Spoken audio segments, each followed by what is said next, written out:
اعوذ باللہ من الشیطان الرجیم بسم اللہ الرحمن الرحیم۔ وضاحت آیت نمبر 59 سورۃ الانعام۔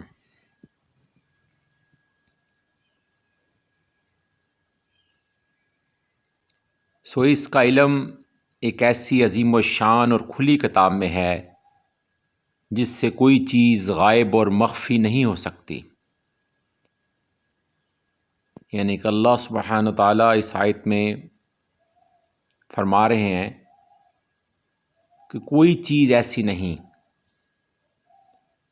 نبی کریم صلی اللہ علیہ وسلم کے ذریعے وہ بتا رہے ہیں عوام الناس کو، جو کفار تھے، کہ یہ ایک عظیم الشان اور کھلی کتاب ہے، روشن کتاب ہے، جو ضابطہ حیات، جو راہ ہدایت بتا رہی ہے، جس میں ساری غائب کی خبریں درج ہیں، جسے اللہ کے سوا کوئی نہیں جانتا، اور اللہ تعالیٰ سے تو کوئی چیز غائب اور مخفی نہیں ہو سکتی۔ ہر خشک و تر اس کے اس بے مثال رجسٹر یعنی کتاب میں، جسے لوح محفوظ کہا جاتا ہے، میں درج ہے۔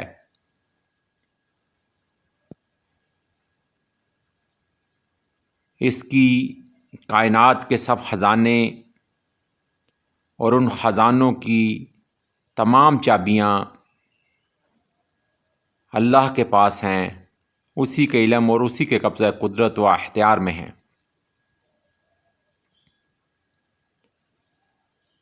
وہی جس کے لیے چاہے روزی کشادہ کرتا ہے اور جس کے لیے چاہے تنگ فرماتا ہے، کیونکہ وہی قادر مطلق ہے، وہی خالق، وہی مالک،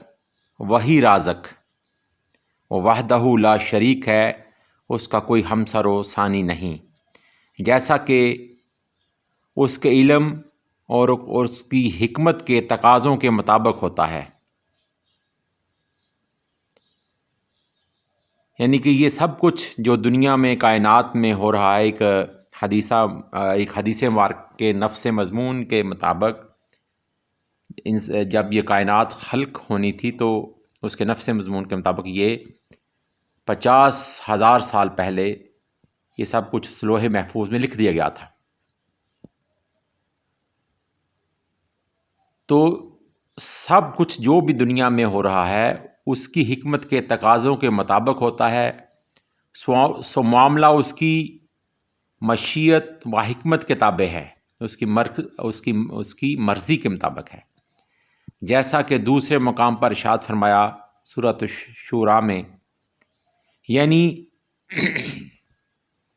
اسی کے پاس، یعنی کہ اللہ کے پاس ہے چابیاں آسمانوں اور زمین کے تمام خزانوں کی، خواہ وہ زمین میں ہیں، خواہ زمین کے اندر ہیں، خواہ آسمانوں میں ہے، جہاں کہیں بھی اللہ سبحانہ و تعالیٰ نے جو کچھ رکھا ہے اس کی سب کی چابیاں، مفاتیح جو ہیں اس کے پاس ہیں۔ اور ایسے ابھی تو بے شمار دنیایں ہیں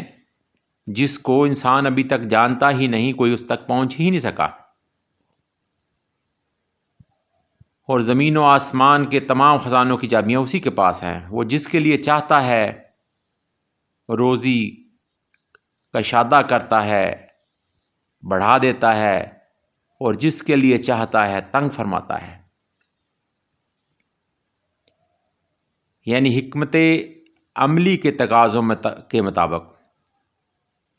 اس کے کمال علم و حکمت کا یہ اعتقاد ہی ہے جو اہل ایمان کے اندر کامل